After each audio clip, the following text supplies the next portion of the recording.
Let's make the most of this opportunity.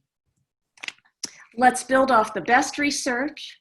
Let's talk to each other and build a new approach that honors teachers' expertise and honors families' funds of knowledge about their children, about their home, and about their culture. That's going to be our discussion tonight. I'm joined tonight by my colleagues Betsy Laborious, and you'll hear from Betsy in a minute, and also Joelle Murchison, who is an expert on culture and building productive partnerships and is a sought-after facilitator. We're thrilled to have Joelle with us for this discussion. We're also joined by Ann Henderson, who is a national expert on family engagement and also was our partner for over a year in developing Connecticut's definition and framework for family engagement. So I'd like to welcome Ann to our discussion tonight and invite her to say a few words. Ann Henderson. Thank you, Judy. I just remembered to unmute myself. Hello, everybody. I'm so honored to be included in the wonderful work that you all are doing in Connecticut and to have been a partner with you on so many things over the years. And I wish I could see everybody in the audience in person, but that's not to be for a while. But we all worked together really hard for over a year to engage people across the state in figuring out how we want to define family engagement and what our definition means and laying that out into a framework. We had conversations with parents, with educators, with community members, with students, with people all over the state to talk about what family engagement means to you. What does it look like when it's done well? And what do you wish teachers and educators would do so that it would go better? And this is the definition that was written by all of you and sort of cobbled together and put together by me and Judy and a design team that kept taking it back out to you and saying, do we have it right? It's a full, equal, and equitable. Parents were very adamant about the equitable in there. Partnership, not a shared responsibility that might imply these people do this thing over here and these people do this thing over there, but a partnership that brings people together among families, educators, and community partners, the purpose of which is to promote children's learning and development from birth all the way through college and career. And by children, of course, we mean all children and in an equitable way so that everyone benefits. This definition has spread around the country. People really like it. A number of other state family engagement centers have used a version of it or have started from this and developed something a little bit tuned to their state that gets in a little bit of their voice. But I think that your work has really inspired others and is leading us to understand what this needs to consist of if we're doing it well. So I'm going to throw it over to Judy to talk about the guiding principles that also came out of all these focus groups and conversations that we had over the course of that long year. Judy. Thanks, Ann. So the definition is what we're doing. The guiding principles are the how we do it. How do we create a partnership mindset? And again, this came from our focus groups with people. Many of the people I'm seeing are on our meeting tonight. We're part of this process. So the first one was trust and respect. It's first on the list because it was the first in every conversation we had. There's no way to have a partnership without the foundation of trust and respect. And that actually is what our conversation is going to be about tonight. Two-way conversations Also foundational, how are we going to build partnerships if we're not listening to each other? And that is a growth area in family engagement, is the listening part of it. Linking family engagement to student learning. And that meant a number of things, from modeling high quality learning practices, and boy, aren't parents asking for that now. How do you teach this? How can I support this learning at home? Families want frequent communication about how their children are doing, and they want to know what's coming up and how they can support their children going forward. Sometimes in family engagement, we're very good about giving families information about things that have already happened. It's hard to support your child when it's something that's already taken place and you're getting a report about it. We also talked long about culturally responsive practice, and that is going to be the foundation for all 3 of our conversations in this series. And parent leadership is essential. So with that, we're going to dig in tonight to trust and respect, also thinking a lot about culture and a lot about the different assets that our families bring and the expertise that our educators bring. So now I want to turn it over to my colleague, Betsy Laborious, and she's going to talk a little bit more about Friday Cafe for those of you who are new, and you might be wondering what you've gotten yourselves into, and then about this new venture, Friday Cafe After Hours. Betsy, you're muted. Yeah, I'm muted. Here I am. Hello. Welcome, everyone. So as Judy said, what I wanted to talk just a little bit about is our Friday Cafe. And although we have Friday Cafe After Hours this evening, as you know, the Friday Cafe model and the mindset really is based on what we have been doing for 6 years in our Friday Cafe with hundreds of people. And so just to kind of build the context and remind people, if you haven't been here before, Friday Cafe is a network for people who care about and who do different kinds of things and work at the intersection of families and schools. The goals really, there are 3-pronged, 3 buckets of work that we do. The first is to build connections.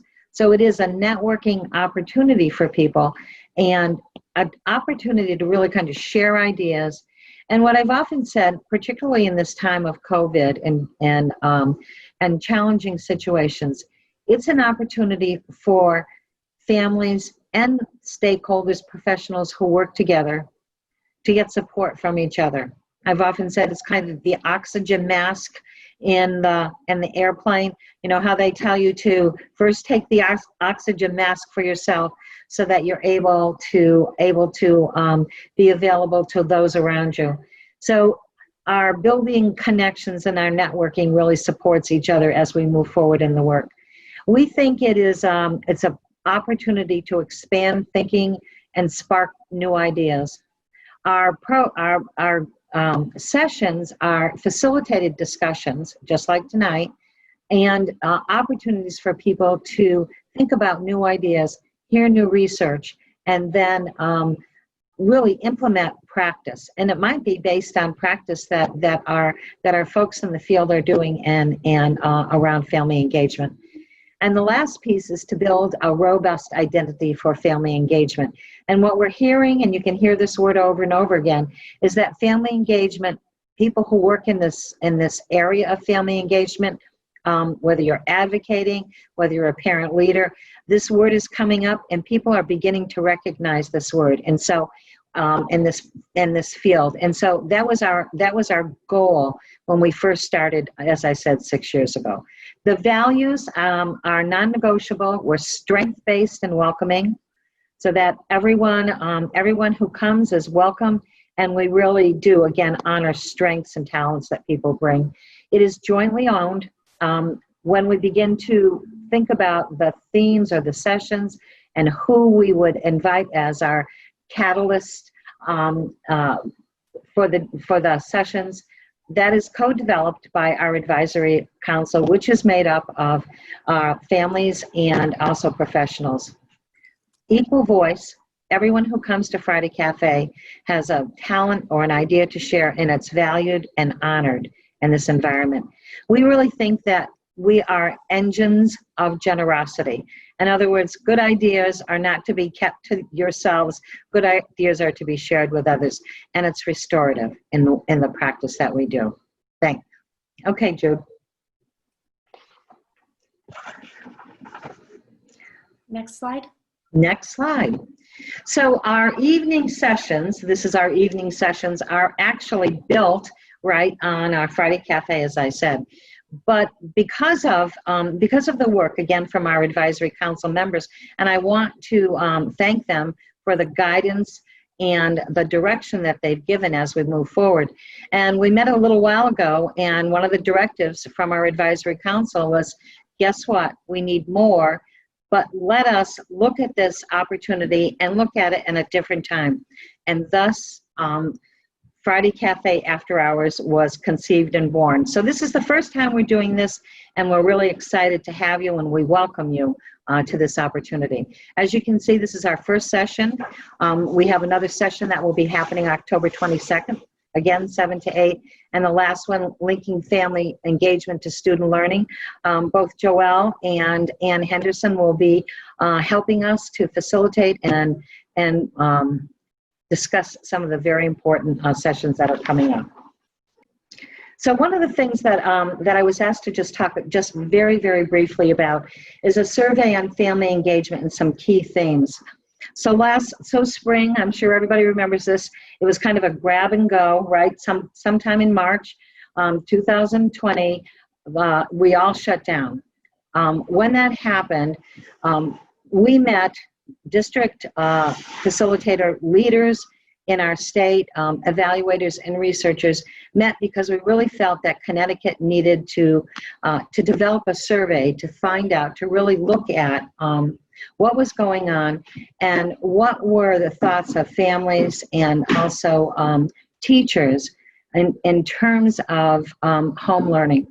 And these are some of the bigger themes that came out. There's a whole report, but these are the bigger themes that came out that I wanted to talk to you about tonight, because I think they really have a lot of impact, and I think it's important as we move forward.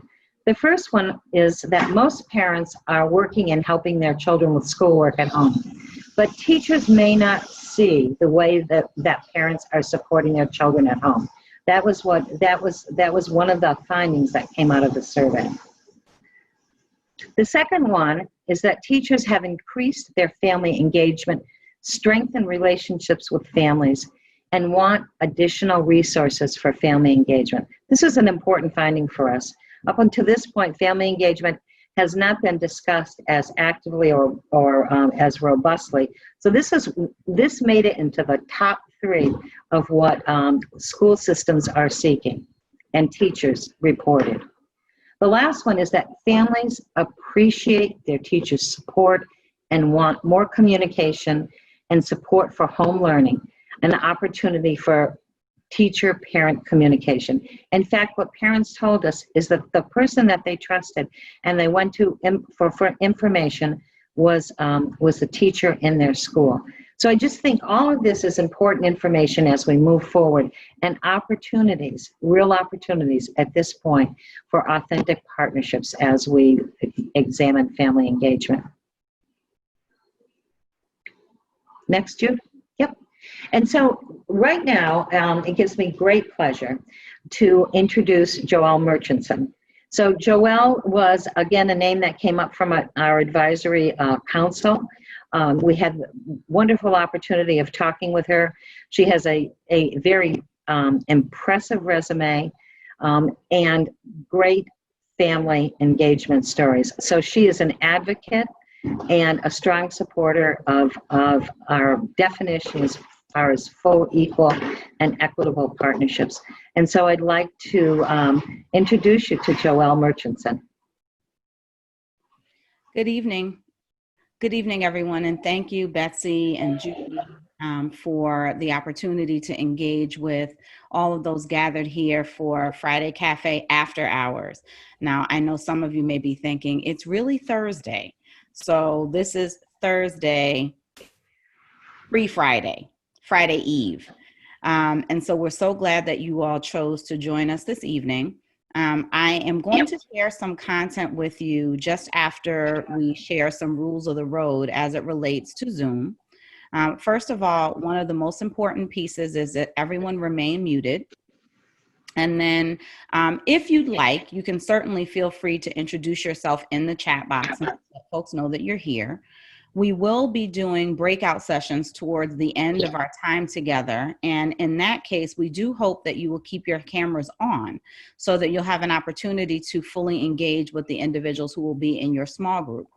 And then once we complete our breakout sessions, we'll come back to the main room and debrief for a few moments before we wrap up for the evening. So as Betsy shared, I am a consultant who launched my own firm about 1.5 years ago. And my primary area of work is in diversity, equity, and inclusion. But this evening's workshop asked me really to pull together not only my primary area of work, but also a real passion. You see, I too am a mom of 4 children, all who attend 4 different schools. And one of the things that I have always had to balance is the relationship and partnering with the teachers at all of the different schools that my children attend.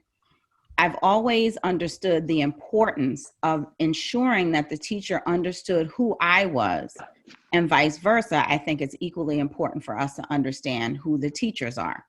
And so this evening, we'll talk a little bit about some resources and tools that you can use to enhance your relationships, to develop a healthy, respectful, collaborative relationship between families and teachers, and also increase your awareness of the impact of culture on meaningful inclusion in the school community.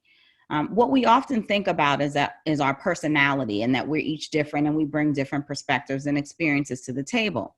But what we should also think about, particularly in the context of the setting that we are living in and the conversations that are happening literally at the national level, is that we each bring a new and different perspective, sometimes structured by our culture, to the conversation. So what does that mean? We'll talk a little bit about that. The first thing I would love for you to do, I think 2 people have introduced themselves in the chat. So I'm going to test your capability to type in the chat with this check-in. So one of the things that I always think is really important in any kind of relationship or interaction is to check in. And I'd love to know if you could share one word in the chat box. How are you feeling right now? The importance of how we're feeling and identifying how we're feeling before we enter any conversation or interaction is the knowledge that those feelings will influence undoubtedly the way that interaction goes. And so this is also a tool that you can practice as it relates to connecting with parents or teachers. I find that oftentimes I will stop and say, and one of my daughter's teachers really models this very well. She always starts with good morning, how are you, right? It helps to center us in terms of what we're feeling and what we're taking in. So I'm going to check the chat and see how you all are feeling. Energized, says Anne. A couple of other people are introducing themselves and saying hello. So this is telling me that maybe either people are not near places where they can type, or, okay, good, someone is feeling great, someone is excited, someone is ready to learn. I love it. Someone is content, excited, hopeful. You all can keep them coming and we'll keep going. Positive, excellent. I was going to say nobody's tired yet. Yes, somebody is tired because it is after 7 o'clock. I was going to say and drained. Yes, I was going to say I can't imagine that anybody is not. No one has come up with my favorite one yet, which is overwhelmed. I think I overuse overwhelmed. Tired, peaceful, drained, optimistic. We got another hopeful. We have a happy. We have a smiley face. So excellent. I really appreciate all of you for sharing in the chat. Hopeful and tired, absolutely. I appreciate all of you for sharing in the chat because it really will help us as we move forward. So just some quick guidelines. Now, I'm not going to read all of these, but I think that they're really important as we think about how we interact with one another. Two of them that I'd like to highlight, and this is particularly for the time that we share together in our breakout session, is make space, take space. So if you're one who typically participates quite a bit, maybe this is an opportunity for you to make space for a colleague that maybe you don't hear from very much.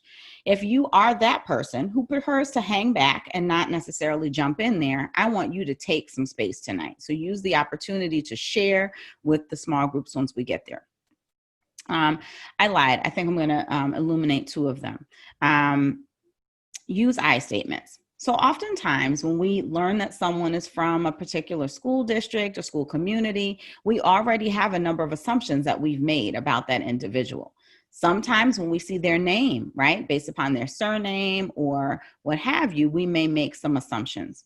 So what I'm asking you to do is to think about, instead of what we, the collective, might assume, what have your experiences been? Own your experiences. I've seen, I've felt, I've experienced, instead of, well, we all know, right? So that's another opportunity.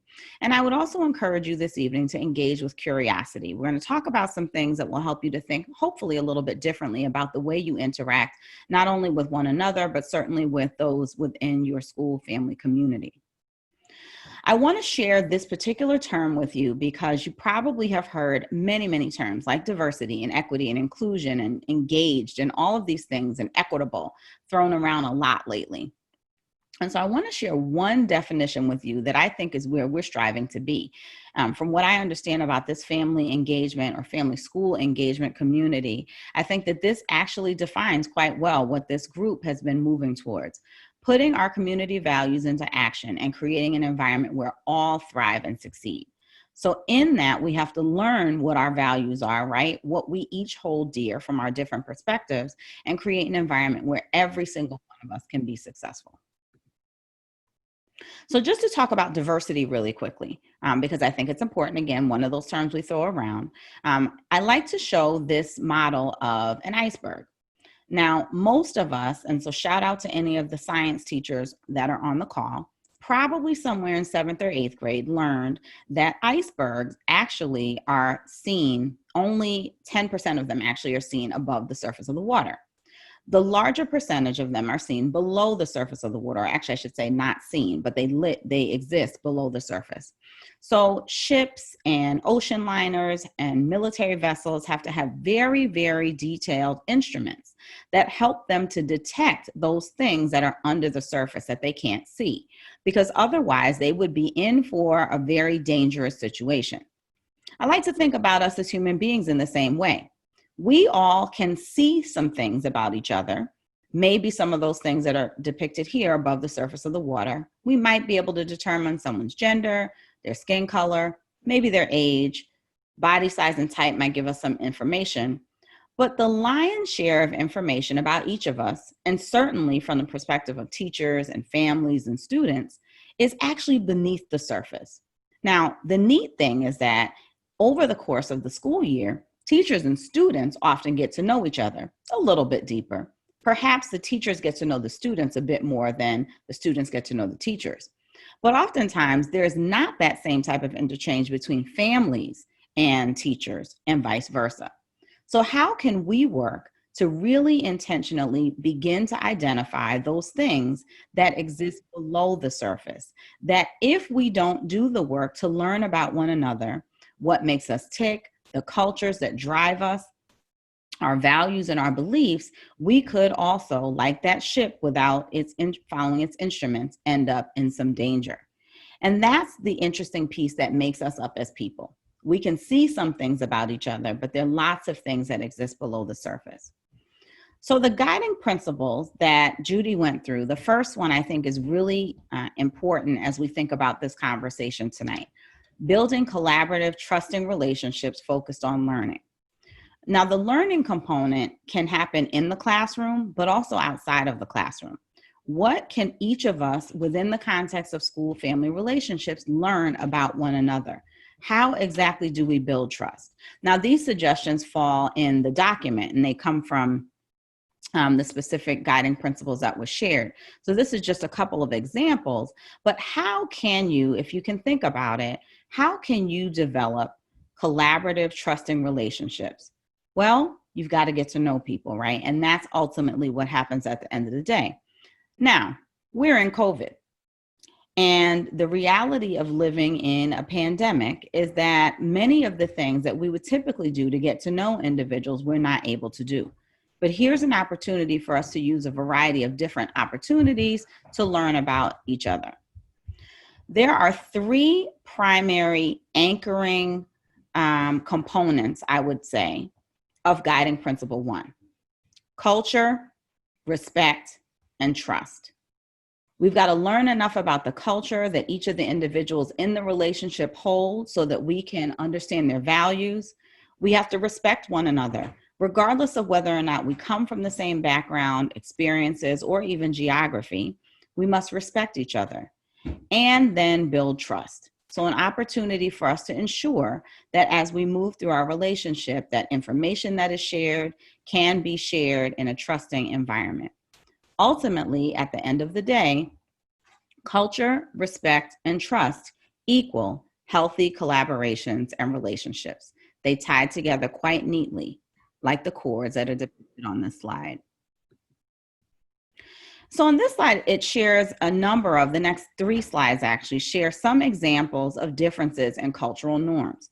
So just to give you some idea, when we enter into relationships and building and developing collaborative relationships, each of us come to the table with some assumptions. So for example, in mainstream American culture, i.e. if we were not in a pandemic, the very first thing that you might expect when you go to greet someone would be to shake their hand. We now have had to come up with some new ways of shaking hands in this scenario. We've done elbow bumps, fist bumps, all kinds of things, air hugs that demonstrate a greeting. But across the world, there are very different ways of greeting one another. So in this slide, they talk about bowing. In some cultures, that is a very respected way. In some cultures, a hug is expected when you initially greet someone. So at the end of the day, there are some things that are generally expected or assumed in the context of mainstream American culture. But the reality is that individuals who are a part of that culture bring different cultural contexts with them as well. So we can't always make the assumption that the things that we hold true and that we believe are sort of standard ways of expressing ourselves culturally are everyone's way. For example, there are some cultures where looking someone who is superior to you in terms of your work environment directly in the eye is seen as disrespectful.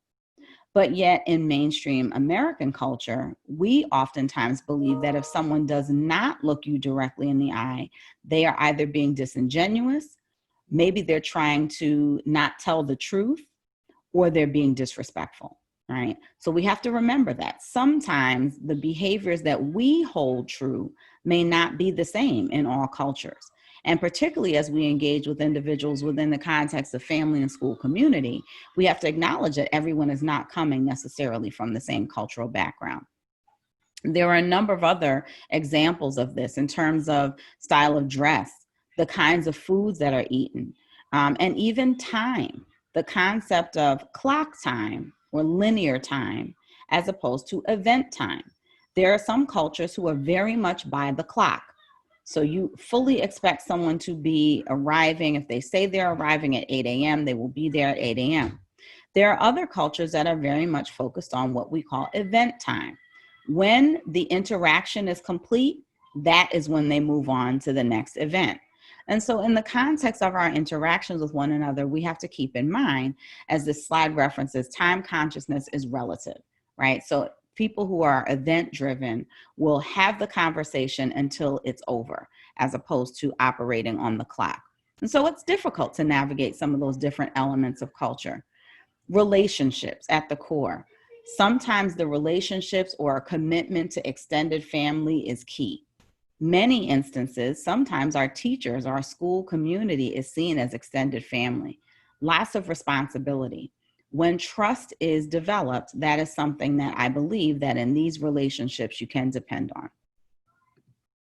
And then just a couple of other examples of the different elements of culture, how they're expressed, I went backwards, how they're expressed in mainstream American culture, and yet how they may be responded to differently in the context of the cultures that are represented by individuals within the school community. So culture, what is it, and how important is culture to you? Culture can be defined as the values, beliefs, and norms that are held by a particular segment of society. Culture is learned, and culture is practiced within the context of a particular society. For many of us, our culture is synonymous with the mainstream culture. For others, our culture may be derived from other practices that come from other parts of this country or even other parts of the world. So what is cultural competence? It refers to the ability of someone to interact effectively with people from different cultures and different socioeconomic backgrounds. The challenge for all of us is to begin to develop cultural competence as a way of supporting effective collaborative relationships. Building an awareness of your own cultural view is the first step. What do you know about what you think about cultures of the world? Do you have a broad understanding of how culture is expressed in your own reality? Do you have a broad understanding of how culture is expressed in other ways? Second, what is your attitude towards cultural differences? Are you indifferent, or do you believe that cultures who are different than you are wrong? Check yourself on your attitude. What is your knowledge of different cultural practices and other worldviews? How well do you create opportunities for awareness to learn about other cultural practices than yours? Do you read? Do you check out events and opportunities to allow you to do that? And then the fourth piece is building the cross-cultural skills to have conversations across people from different cultural backgrounds. Well, how do we do that? Part of it is engaging with curiosity and asking questions, to seek learning, to seek more information about those cultural components that you may not be aware of. Respect, the second component of effective collaborative relationships. Now, what does respect mean to you? How do you identify respect? Now, in the previous slide, we talked about in mainstream culture, there are a number of components that demonstrate respect, right? We know that in the military that you may give a salute to someone that demonstrates respect. You may nod your head to someone as they pass by you as a way of demonstrating respect. There are other ways that in our society, whether it be a form of a handshake or other methods of demonstrating respect. So how do we know how to determine how respect is given within other cultures? Does respect for you mean someone being on time? Does respect for you mean someone constantly being focused and paying attention? What does respect mean for you? Because part of the challenge is that if we have differing viewpoints as to what respect is, it's very hard for us to develop a collaborative relationship. So think about what respect means to you and what those values are that are your absolutes, right? What are the things that are absolutes for you? And what are the things that you might be able to think and appreciate from other cultures? These are a couple of examples of ways to think about how you can be culturally responsive and be respectful, not only of your own culture, but the culture of others.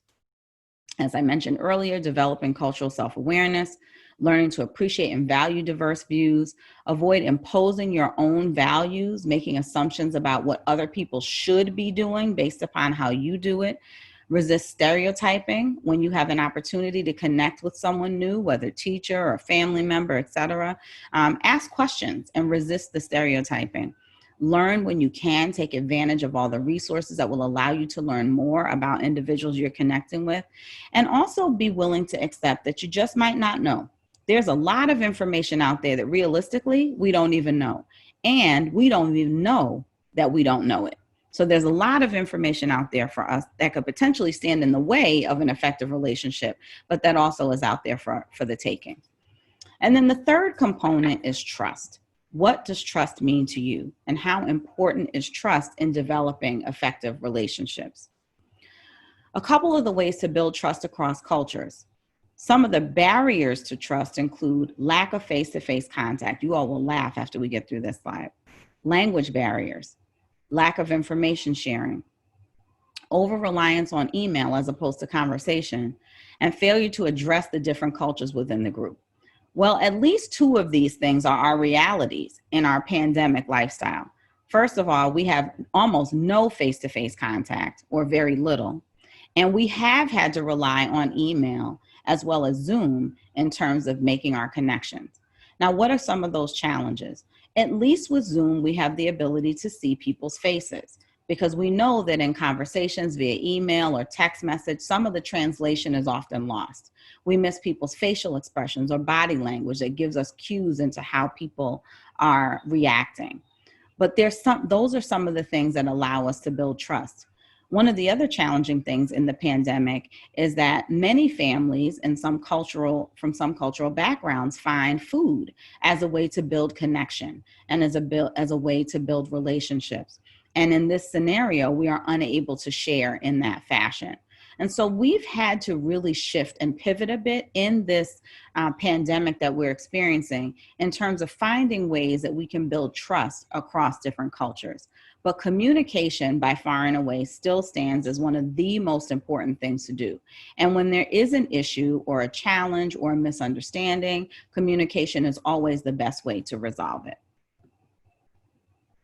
So in terms of building relationships, I found this quote in the materials that the Department of Education has available. And I thought that it was really, really important, particularly that last sentence. We believe that family engagement means mutual respect, honesty, and trust. And the way that I believe that we build that is understanding culture, developing and naming what respect means for you, and then creating opportunities to build trust. And as we know, this is our definition of family engagement. We saw it earlier on, a full, equal, and equitable partnership among families, educators, and community partners that promotes children's learning, and I would also add family members' learning, literally from the development, the early stages, preschool, all the way up through college and into career. In this environment that we live in, the opportunity for education never ends. Continuous learning, I think, for each and every one of us is critical. And that's the way that we can ensure that we can create spaces for awareness to develop relationships. I'm going to leave you all with this. This is just 2 slides, and it's got the link at the bottom, creating culturally responsive parent engagement, which really was an important connector piece for me. Our groups all talked about some really good strategies. I think I had the pleasure of being in breakout group 1, and we talked about the importance of trust. We talked about transparency, parents feeling like they have more voice now because we have to operate in this virtual way. So there's more access by some parents. But here's some successful strategies that you can begin both on the parent and on the teacher side. Set high expectations for engagement. I think in this first couple of weeks, at least in my experience, the teachers have been very diligent about communicating and choosing a way and asking you for the way that works best for you, whether it's Class Dojo or text or email. I think they've been very accommodating to making sure that folks have access. Create space and time to plan together. Now, this is more so at the building level, to think about what different ideas teachers may have about engagement with parents. I love this part that talks about beginning with the premise that parents do care and know what they need for themselves and their children. Now, some of us as parents might say, well, no, please tell us, right? You all are the experts, you're the teachers. And there's some things that I think that's very relevant. But by the same token, we all should begin with the premise that parents do care about their children's success and what they need. They may not know all the different methods to make it happen, but they do. And then find local resources to support engagement and promote diversity. How can you share books or films or events that are taking place maybe within your cultural community with your children's teachers and vice versa, so that they can get an opportunity to get a lens into who you are, what's important to your family and what's important to your children. Some other strategies, publicly acknowledging and celebrate parent engagement. I think you all are wonderful models of that. You're here and present from all across the state. Share that message with other parents. And let them know, even now in particular, where we might be able to pop in on our children's Google Meets or Zoom calls, pop in and say hello to the parents, type a chat in, encourage the teachers. I sent a note to my daughter's kindergarten teacher at the end of the first week saying, we think you really did an amazing job. In spite of the fact that you're in a closet and it doesn't look like a kindergarten classroom, keep doing what you're doing, right? And then for parents, right? Thank you all for getting up and making sure these kids are logged in and doing whatever you needed to do to make that happen. We can all be advocates for parent engagement, ensuring communication flows both directions, and keeping the focus on our children's academic success at the center. So the last piece that I would share is just for you as you leave this evening or tomorrow or what have you. So think about what you can do to enhance your level of engagement. What can you do differently that will help to enhance the ability to create a relationship with your children's teachers this year? Or for those of you who are teachers, how can you take one step to create a new level or take the relationships with your families to a new level? Maybe it means you have to expand your worldview. Maybe you have to learn about some different cultures. Think about your biases, examine them, and see if they are standing in the way of effective relationships. That will be one way also to help build trust. And then test your plan with whatever you think your idea is. See if it has any legs, and connect with your child's teacher, or teachers connect with your children's families. And so that's all that I have to share with you this evening. I'm really appreciative of the time. If you are so inclined on social media, please follow me on all of those different mechanisms. I am on Twitter, but I don't tweet. So if you're a Twitter person, please don't be wondering, I haven't seen her tweet a thing. I don't really do it. I was constrained by the 40 characters before, and I never got into it. So thank you again. Thank you so much, Betsy and Judy, for the opportunity. And I look forward to the next two in our series. Thank you, everyone, so much for being with us. These are the dates we have coming up. We also have our Friday morning sessions. We hope to see you there. And I put an evaluation form in the chat box. And we will also send out links tomorrow so that you have everything we talked about tonight. And I want to thank Joelle. I want to thank Ann Henderson. Thanks as always to Betsy. And thank you so much for joining us after hours. Hope to see you next time.